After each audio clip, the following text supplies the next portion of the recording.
Отворен фонд е одличен начин на инвестирање. Преку него, голем број индивидуални инвеститори го здружуваат својот капитал и заеднички го инвестираат во дадено портфолио. Да појасниме. Никола решава дека сака да почне да инвестира.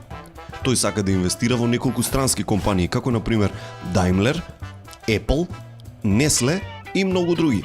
Но Никола има само 3000 денари за да ги почне инвестициите. Тоа значи дека Никола не може да си купи ниту една акција. Недостигот на пари ги ограничува можностите на Никола и тој не може сам да инвестира, така како што решил.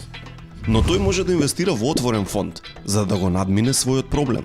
Отворениот фонд му овозможува на Никола да го здружи капиталот со други инвеститори, што сакаат да инвестираат во портфолио од многу акции.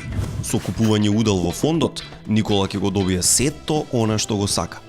Отворениот фонд им ја овозможува на инвеститорите шансата да ги распределат нивните пари за инвестиции на начин на кој инаку не би можеле самостојно. Постојат повеќе типови отворени фондови според видот на хартија од вредност во кои инвестираат, меѓу кои акциски фондови, фондови кои доминантно инвестираат во обврзници издадени од држави или компании, па дури и фондови кои вложуваат доминантно во депозити на банки.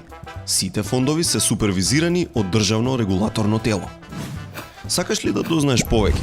Побарај на 02 3 100 535 и закажи состанок со нашите инвестициски советници. Тие бесплатно ќе одговорат на секое твое прашање во врска со личните финансии и идеите за инвестирање.